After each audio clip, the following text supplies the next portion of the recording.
Hi, everybody, and welcome again to INTR 101, Section 3. Today's lecture is all about time management. So, again, with the terrible memes, when I was 20 years old, my form of time management, and honestly, for longer than just when I was 20, was writing everything on random slips of paper and hoping to God that I didn't lose them. I pose the question to you. Is this a form of time management? And the answer is technically yes. However, it's maybe not the most effective form of time management. For some folks, it totally is, but for me, it wasn't. So today, we're going to talk about some forms of time management and try and figure out what goes into time management and how to make it most effective for you. So let's chat about it. I want you to take a second and kind of think about the different forms of time management that you use currently. So for me, I have a combination of daily and weekly to-do lists. You might be able to see it behind me on the whiteboard in some of these lectures. And then I also use my Outlook calendar. So because of my job, I have a lot of different meetings and appointments throughout the day. So I'm really, really good at staying on top of having everything in Outlook for myself. So think about what forms you're using. Maybe it's a paper calendar, maybe it's Outlook as well, or a Google Calendar, or your phone's calendar, whatever makes sense and what you use for your life. So what we're going to do is we're going to kind of break down time management throughout this lecture. So there are a couple of key components to time management, and those are identifying your priorities, making your schedule visible, creating an action plan, which also involves getting organized, and then remembering to breathe. So there are lots of elements of time management that go beyond just writing a to-do list or filling in a schedule. So let's kind of dive into those different things. So first of all, any good time management strategy is going to involve you identifying your priorities. And this is just, figuring out what goes into your schedule. So some things to include are things like classes, study time, meals, work, sleep, and breaks. Now, normally when I work with students, they're really, really good at identifying classes, study time, and work as things that should go into their schedule. But some things that usually get forgotten are meals, sleep, and breaks. And that downtime is just as important as the time that you're spending being productive. In fact, we really can't be productive, we can't be good students unless we're also taking care of ourselves. So remembering to include some time for yourself, making sure you eat, making sure you go to bed consistently, and taking breaks for yourself are all really important things that I hope you'll include on your schedule. So let's talk about actually building that schedule. A couple of tips. First, start with things that have set times that can't change. So this is stuff like classes and work, right? So these are going to be constant in your schedule. There isn't any flexibility to them. So just having them in there so that you know what you have to work around is really helpful. Next, add in some study times. And I really encourage you to keep these between an hour and an hour and a half at length, especially if you're working by yourself, because our productivity and our ability to retain information starts to kind of drop off after an hour or an hour and a half. So scheduling a block of time for that length and then following it with a break is a really great way to kind of keep on top of everything. And then don't forget your meals, breaks, and other activities that you want to include in your schedule. So we're going to go through an example. So here I have a weekly schedule template, and the first thing I'm going to do is add in my class times. So as mentioned before, these are all concrete. They're not moving around. They're going to provide me some general structure. Next, I'm going to add in my work schedule. So for me, currently, work is really simple. I work every day, Monday through Friday, 8 to 5, right? Your work schedule might be different. When I was a tutor, I had some consistent times and then some times that moved around each week. So I would have to make a schedule for myself every week that was maybe a little bit different. So making sure to plug that in next so you remember it, for one, and two, again, you can see what other time you have to work with. Now I'm going to add in those homework and study breaks. Now, first of all, I want you to realize that these are a ton. Maybe you don't include this many, but include as many as you think would be helpful for yourself. And notice something important. These blocks are just an hour long. Right now on some days, like Sunday, I have quite a few of them. I have about 6 hours worth, but they're only an hour long at a time, and I have big chunks of time between them for breaks, which is really important. Next, I'm going to add in my sleep, right? So it's really important that you get sleep, and as a bit of a suggestion, don't screw up your sleep schedule in college. I had a professor that told me that, and the reason is it's really hard to get back to a normal and kind of like healthy sleep schedule if you mess it up while you're in school. So I realized that like you're not going to be able to go to bed at the same time every single night, and that a couple of nights you're going to have to pull an all-nighter, but try to do it minimally and try to keep yourself to a somewhat consistent schedule. So in this case, I have going to sleep at 10. Is that when it's always going to happen? Not likely, but it's a good reminder for myself to stop, to kind of like set the work aside and just go to bed, because chances are I'll be a lot more productive the next day if I actually take care of myself and go to bed today. Now I'm going to add in times to eat. So I won't tell you what to eat, when to eat, how to eat, or anything like that, but it is really important to make sure that you eat. You need energy to stay productive and alive and going, so make sure to schedule in some meal times for yourself. And they might not always be consistent, right? So you'll notice that the dinner time that I have listed here changes every week. Sometimes it's super late in the evening because of work. That's okay, it happens. But make sure that you kind of set that reminder for yourself to get some food. It might seem a little silly at first, but it is really helpful. And meal times also serve as a break for yourself. So you'll notice that I kind of stick lunch in between classes and study times to give my brain a break. And it's a really useful thing to do. Now I'm going to add in breaks, and you'll hear me say this over and over and over again.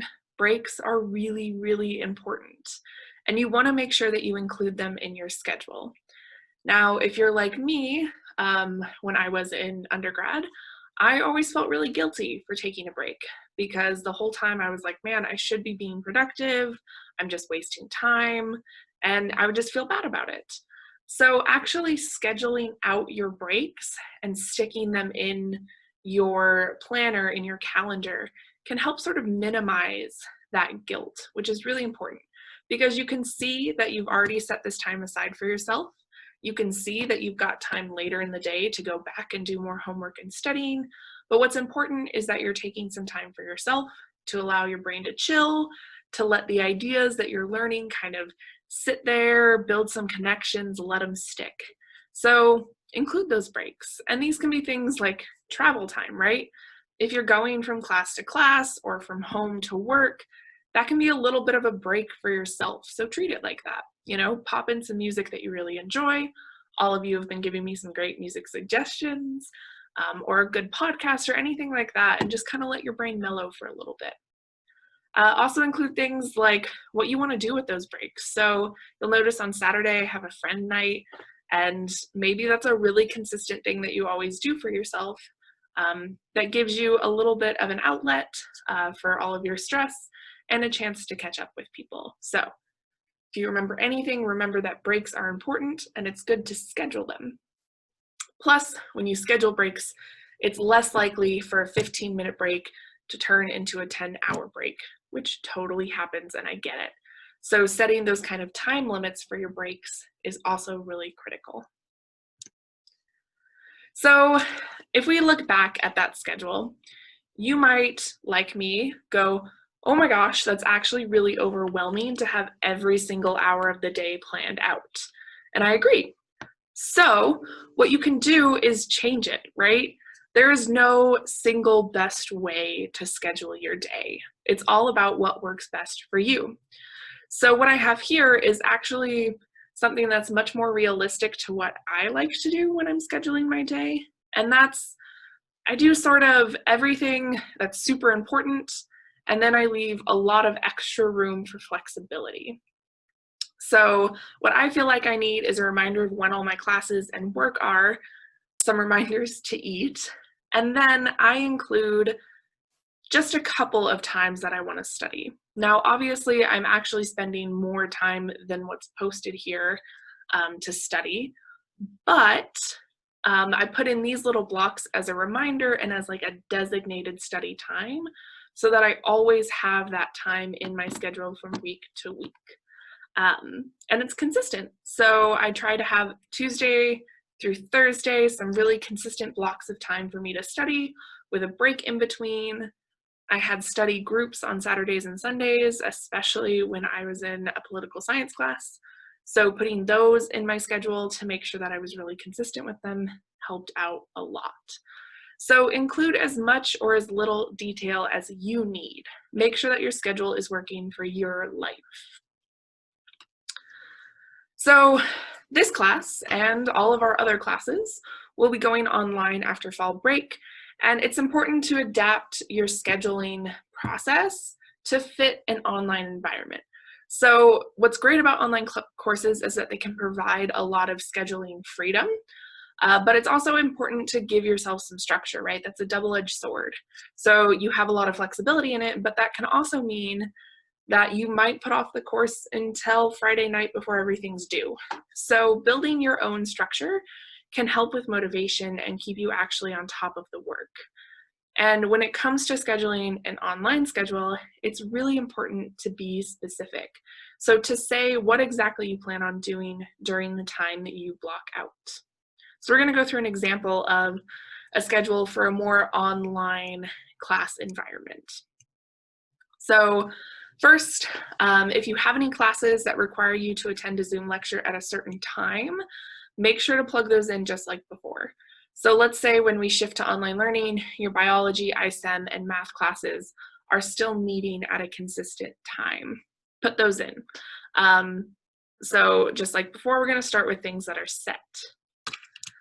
Now, the other thing you want to do is schedule time to view lectures or slides for classes that maybe don't have a set time anymore, like this one.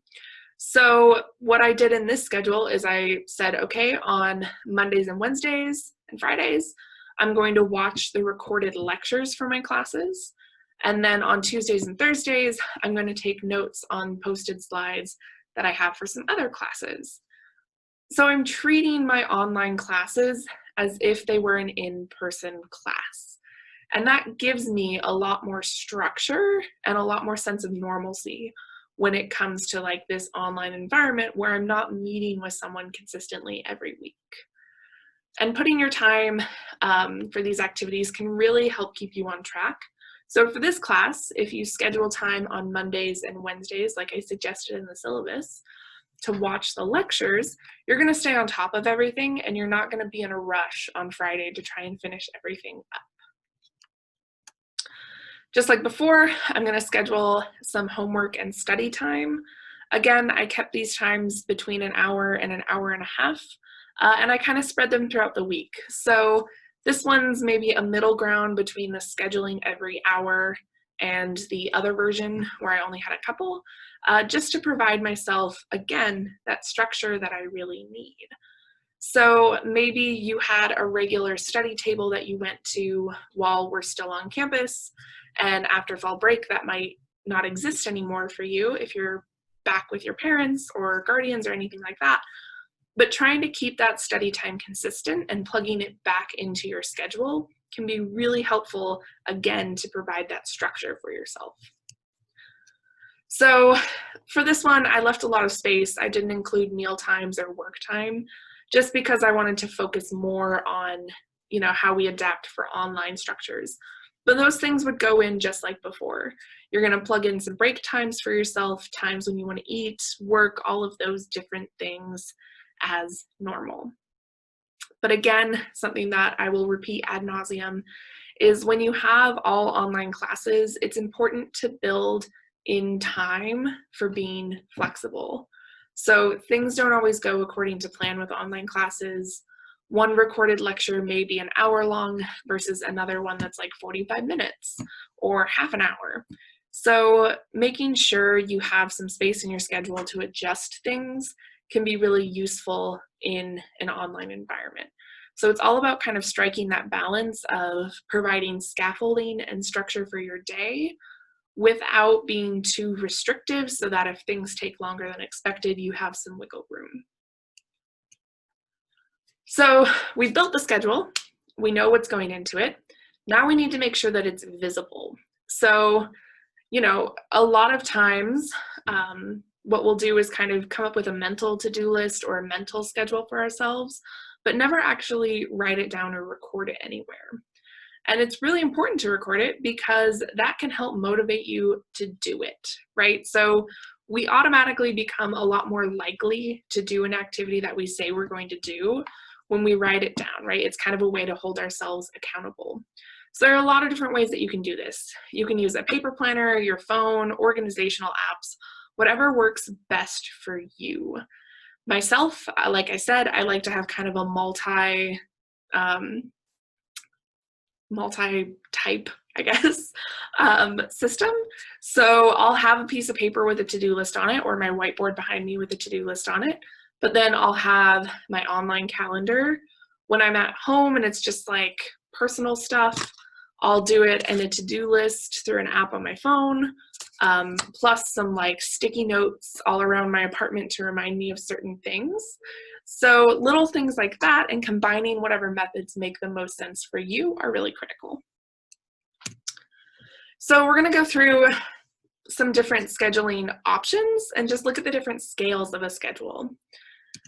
So first up is a semester schedule, which is really great for finding trends throughout the semester.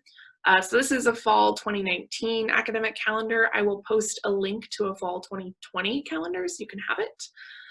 But what this does is you can identify busy weeks and plan ahead.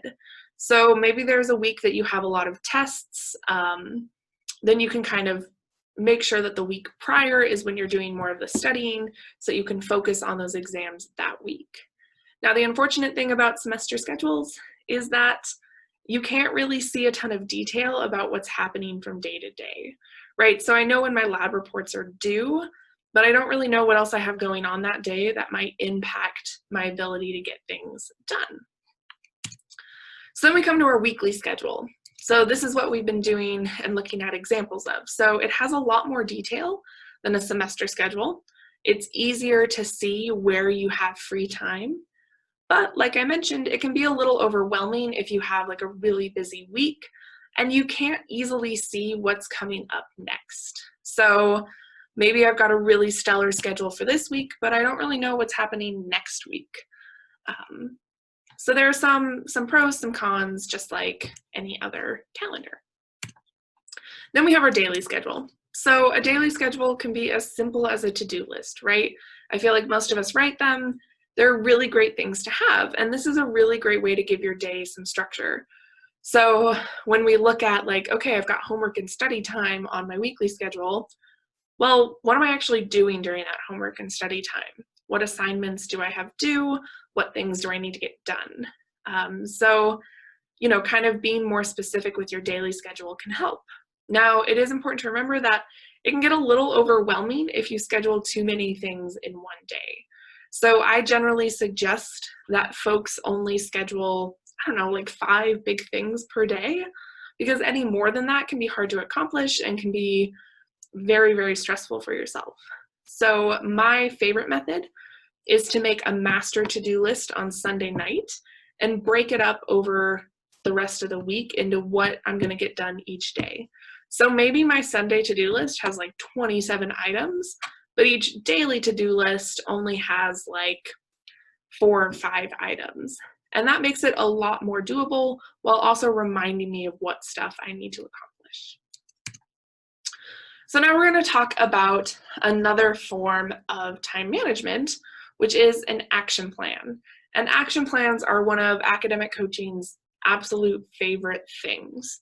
So I'll submit online an action plan form so that you have a little bit of a template if you ever want to do this for yourself, but what we're going to do is kind of go over what an action plan is and then some specific examples. So an action plan is a way of taking a large task and breaking it up into smaller, more manageable pieces. And you can action plan big projects, homework assignments, study sessions, basically anything. I action plan like trips with friends, aspects of my relationship, all sorts of stuff, right? It's a really useful skill. When making your action plan, it is really important to include intermediate deadlines. So that's the whole point of it. And what these deadlines do is prevent procrastination. So I heard from a lot of you through instructor conversations and some of your introduction assignments that we had, that was a really big concern, like how do I stop procrastinating all of my assignments? And part of that is giving yourself some intermediate deadlines, because when you get a big paper that's like, oh, I have a 7-page essay due at the end of November, it's really easy to put it off because you only have one deadline for yourself. But what happens is then the night before, you end up scrambling and staying up super late to finish this really long assignment. Where if you would have broken it up beforehand and given yourself some checkpoints, you would have a little less stress at the end of the month. So we're going to talk about that. We're going to go through some examples of how to do this. So the first thing is you can action plan your study plan. So let's say you are trying to study chapter 6 of your biology class. These dates are a little bit old, don't worry about that. But let's say the deadline was September 26th. So, how do I start studying chapter 6, right? That's a really large task. So I'm going to break it down into smaller pieces. So the first thing I'm going to do is skim the chapter in the textbook, and I'm going to complete that by the 17th. Then I'm going to make sure that I attend all of the Zoom lectures for that class on these days, and I'm going to take my detailed notes. So I'm going to be, really diving into the material through the lectures. Then on the 21st, I'm going to go through and write down all of the important terms and concepts onto one page. So this is going to give me something that I can return to when I'm getting ready to study for a test. I've got it condensed down into one spot. Then I'm going to try out some practice problems on the 23rd to really test my understanding, see how it's going for myself, kind of check in about how I'm comprehending that information. Then on the 24th, I'm going to write 2 to 3 sentence summaries for each section of notes. So I'll go through those Zoom lecture notes on the 20th, 22nd, and 24th, and I'll go through and just write a little summary. So you'll notice that the end date for this action plan is the 24th, but my deadline that I gave myself was the 26th. And this is important. Why? Flexibility, right? So I mentioned this before, but it's really important to give yourself a little wiggle room just in case. So setting a deadline 2 days earlier than the actual deadline can help with that. So if life happens and something pops up, maybe you get sick, maybe another assignment takes way longer than expected, so things kind of have to move, anything like that, you have flexibility already built in. So that's action planning a study plan. Now let's talk about action planning a paper, right? So this might be something that you have going on right now. So let's say you had an English paper due on the 28th of September. Maybe it's like 4,000 words or 5,000 words, so it's going to take a little bit of work. You need to have X number of sources, all of that sort of stuff. So again, complete English paper, kind of vague. Let's break it down into its smaller pieces. On the first day, I'm just going to find 3 sources. That's all I'm going to do. Then the next day, I'm going to develop a thesis statement. I'm going to write an extended outline by the 20th. I'm going to have 1,000 words written by the 22nd. I'll have 2,500 words written by the 23rd. Then I'll have 4,000 words written by the 24th. Next, I'm going to submit my rough draft to the Writing Center. Then I'll edit and review it when I get it back. And finally, I'll submit the paper by the due date. So there are a couple of things to note about this action plan. One, the steps are pretty small, right? And that's important. So oftentimes when we have a really big project, it can be really hard to get started. So the best way to encourage yourself to get started is to start small. So it's intimidating to just sit down and write a paper, but it's less intimidating to find 3 sources for that paper. And you'll notice, like, next, I'm developing the thesis statement. That's all I'm doing. I'm not writing anything beyond that. I'm just looking at those sources I found and writing the thesis statement. Then I give myself an extended outline so that I kind of have a plan for the paper itself, a bit more structure on how I'm going to actually write the thing. And then I set word count goals for myself. So these are really clear goals that once I hit them, I can stop, or I can keep going if I'm really in like the flow of writing. And, you know, I set this word count goal as 1,000 words, but maybe that's too much, you know? You can make that step way smaller. Maybe you just want to write 500 words or 200 words or even just 100 words. The point is you want to set a step size that'll ensure that you get started and that you can meet that goal.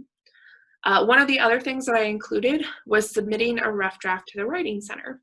And if you think back to our lecture on goal setting, you'll remember that one of the steps in setting a really effective goal is including help and accountability. So in this case, the Writing Center is going to be that resource that I use. And it's important to include that in your action plan because one, it'll actually motivate you to go to the Writing Center, and it's a nice reminder that that is there for you. So finally, I'm going to talk about action planning your day. So you can think of this like a structured to-do list. So rather than just a list of tasks, actually assigning them when you're going to do them. So I'm going to check my email and respond from 8 to 9 a.m. And I include this because once we go all online and just in general, it's really important to consistently check your email throughout the day. So basic rule of thumb for undergraduates is you should really be checking it bare minimum 3 times a day, the morning, the afternoon, and kind of near the end of the day. And this just ensures that you don't miss any important announcements from your instructor. You know, maybe they said like, hey, make sure to have this thing with you for class today, or hey, I'm extending the deadline for an assignment, right? So making sure that you're consistently checking in on that is really important. And like I said, minimum is 3 times a day. If you have a lot going on, maybe you have like several clubs that you're a part of or classes that have more announcements, you're probably going to want to check it throughout the day more. For me, I have my email open all the time just because that's how everyone in my office communicates. So I need to make sure that I'm available that way for folks. So next, I'm putting in that I'm attending my Zoom lecture for econ. And maybe this is a consistent Zoom lecture, but I'm still writing it on my to-do list as a reminder for myself. Then right afterwards, I'm going to summarize my notes from the lecture for about half an hour. And this is just to make sure that I get it done because that was a goal of mine. Then I'm going to take a break. And you'll see here I scheduled in a break, which is really important, as mentioned. Then I'm going to take notes on slides and the recorded lecture for my Flen class at 1 p.m. And I didn't set a deadline for that because I'm not really sure how long it's going to start or how long it's going to take, but I know that I'm going to start at 1 p.m. And then I'm going to give myself a little bit of a break until I shift to doing homework from 3 to 5 p.m. So again, this is kind of like that daily to-do list or, like daily time management structure, just a little bit more fleshed out and a good example of it. So the last kind of time management technique that I'm going to talk about is something called the Pomodoro Technique. You may have heard of this before. It's one of my favorite things to do. I did it a lot through undergraduate and graduate school.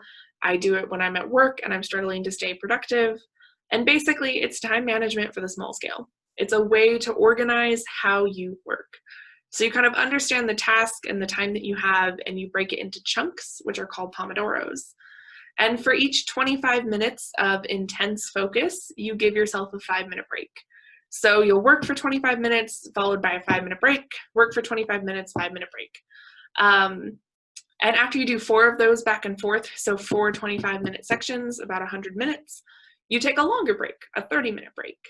And what's really great about the Pomodoro technique is it makes study time more accessible, right? So if you're like me, you occasionally schedule out like 3-hour blocks to study. and then you sit there and you stare at your work and you don't actually get a lot done, or you spend maybe an hour studying and then 2 hours like aimlessly scrolling TikTok or Instagram or anything else like that. Like, not to shame those things, but that's definitely what I did because I'm easily distractible. So structuring your time in a way like this makes it easier to stay on task, because it can be really hard to focus for 3 hours straight, but it's a lot easier to focus for 25 minutes if you know that you're getting a 5-minute break afterwards, right? We are totally able to be classically conditioned into kind of like this back and forth, work for a while, give yourself a treat, work for a while, give yourself a treat, right? And that's okay. It's really effective. So this can be useful to do with group study sessions, especially if your group kind of gets off task. You can say, all right, everybody, we're going to like take 25 minutes, work through a bunch of problems. Then we're going to pause, chat, catch up a little, go back to 25 minutes, take a pause. And you can make these chunks of time as small as you need them. So maybe 25 minutes is too long, right? There are definitely days when I can't focus for 25 minutes. So I switch it to 15 minutes followed by a 3-minute break, right? So it's making it work in whatever way makes sense to you. I like to use this technique when I have a task that I'm not super excited about. So there were definitely some classes I took that were not as interesting as I wanted them to be. So kind of getting through them in this way made them a lot more achievable. All right, so we have our schedule. We have it visible. We have an action plan on how we're going to study and work. Now we need to actually work. So we're going to talk a little bit about organization, because organization is a key component of effective time management. So you want to make sure that you have a place to study and work. So we're going to talk about how to set up that space, right? So having a dedicated space for working on schoolwork can help add some consistency to your day-to-day online schedule. So right now, all of you might be stuck in your dorm rooms or in your Greek houses or your apartment, and it can be difficult to kind of get that space that you have dedicated when normally you'd be going to a classroom or to the library or something like that. So the first tip I always give folks is try to avoid working in your bed when possible. Now, I know this isn't always possible. Maybe your apartment's really small and that's really the only space that you have to yourself. So if you have to, try working at the end of your bed you don't normally sleep on. So set everything up at the foot of your bed so that you still have some separation between where you're sleeping and where you're working. And then make sure that you have everything you need, right? Notebooks, writing utensils, headphones, charging cords. Make sure all of that is nearby, because nothing interrupts your workday more than when you have to go digging for your laptop charger, right? So before you start working, make sure you have everything you need to work. Next, minimize distractions, especially when you're working through lecture materials, right? You want to make sure that you can focus on what the instructor is saying. So use some headphones or some background music to kind of block out any noise distractions. And then make sure to talk to your family or roommates about times that you need a quiet environment to work on. So maybe you have someone who's like living in the same room as you. If you have a really important lecture or meeting, let them know ahead of time so that they can either be really quiet in that space, or maybe you can have the space to yourself. Now, when you're kind of like setting up your space, you want a space that is both physically, so what we just kind of talked about, and digitally efficient. So establish an organization system for yourself that is clear and consistent with file names, and make sure you arrange your files and papers in a way that makes sense. So I am definitely a person who, for kind of rough drafts, I would name them ridiculous things. And then I couldn't tell what was what when I actually went in to try and turn in my paper. So what I started doing was have a really consistent file system for myself. So this is one example of how you can do that. You can set it up so every single one of your classes has its own folder, and then within that folder you have subfolders for all the different types of assignments. And then within those, you might have folders for rough drafts and final drafts. And then finally, you have the actual file labeled really clearly. So having a professional file name is a really good habit to get into. So general advice include your last name or your full name, and then the title of whatever assignment it is. And this is just helpful for yourself to stay organized, but also for your instructors, right? Like if I get an essay that says Christensen Essay 1, I have 0 questions about what that assignment is. I know who turned it in and what it is.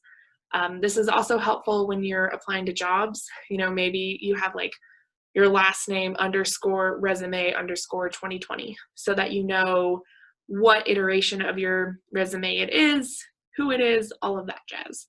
And just taking a little bit of time to organize files well can really help you find things more quickly in the future. And since basically everything nowadays is turned in online, making sure you can find stuff on your computer quickly is really nice and efficient to do. Okay, so we've talked about the space that we're working in, we've talked about all of these different things. Now it's a good idea to kind of talk about how do we handle interruptions, right? So things that pop up that kind of throw off our whole time management plan. So a couple of things to keep in mind. Priorities change. So maybe at the start of the week, you thought your biggest priority was working on a paper that's due next week, but then a math assignment pops up that you totally forgot about that's due by the end of this week, right? You might have to shift your schedule to accommodate that. Oh, I've got the hiccups. Remember that life happens, right? So, you know, you might get food poisoning one day, or you might, you know, have to take your car into the dealership or something like that. Like things pop up that we can't control. So making sure that you have some flexibility in your schedule is really helpful to accommodate those different things. Also remember that a good plan can always be improved. Like maybe you think your schedule is perfection, and maybe it is. But more likely than not, there's always some way in which it can be adapted to make it more useful for your life. Remember that things don't always go according to plan, right? Like maybe an assignment that you thought you were going to do was going to take like 3 hours and it ended up taking 5 hours, or maybe it ended up taking 2 hours, right? So like being flexible with that and adjusting when you have extra time or less time is really important. When you have extra time, maybe there's something that you can push earlier and get it done sooner so that you have some free time later in the week. If you have less time, maybe there are some assignments that you can put off just a little bit so that you make sure you get other things done first. And then keep in mind, at the end of the day, we're human and other people might need your help. So don't feel bad about, you know, helping out friends or family when they need it. It's a really important thing, especially right now, but also remember that you can set boundaries for yourself. So, you know, if your friends really want to have like a 3-hour game night over Zoom, maybe that isn't the most or the best idea for you. Maybe you have a lot of assignments coming up, so you can kind of like be flexible and say, hey, I can only participate for an hour and then I need to get some stuff done.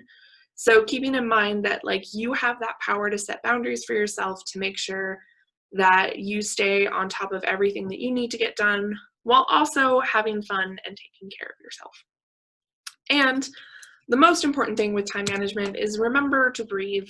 So days can get crazy, especially right now. Things are popping up all the time that we can't control. So if you start to feel really overwhelmed or anxious, just take a moment, pause, breathe, and then start coming up with a new plan for yourself, which kind of plays into one of the other lectures that we have this week, which is on stress management. So that's brought to you by Vandal Health Ed, and I will go on to BB Learn here in a second, and I can show you where all of that stuff is. So with that, we're going to pop over to BB Learn. And just a couple of things, quick reminder, if you haven't scheduled your instructor conversation, please do so. Those are due by November 6th at 5 p.m. That's a Friday. 5 p.m. is when I leave for home for the weekend. So got to get those scheduled beforehand. Reminder to send me a quick email with some availability. All of that's contained in this announcement. So we're going to pop over to our weekly content folder and check out week 2. And you'll notice that the slides are up. This video is obviously going to be up by the time you look at this. And then there is the presentation from Vandal Health Ed, also due this week. It's just a video, they don't have some extra slides, but an important thing is that they do have a worksheet that you want to fill out as you're watching the video. So make sure to download this. You can type on it and fill out this worksheet while you watch the stress management video. The assignment for this lecture for time management is on making a schedule. So I included one schedule template, which is that weekly schedule one, but you can use any template that you prefer, or you can attach an image of, an online calendar that you use. A couple of things I would like you to include: classes, breaks, and at least 3 times for studying. So if you already have a calendar and you're like, I just want to screenshot what I've got going on, you can just do that. Just make sure you have at least those three things on it. You can add any other additional information that you would like. So I want this to be as useful as possible for you. So if you want to go all out and schedule everything and shoot me a picture of that, awesome. Just make sure to submit it here. And then a reminder, on Sunday, you'll have your week 2 reflection. So with that, that is everything I have for you today on time management. I hope you all have a lovely rest of your day.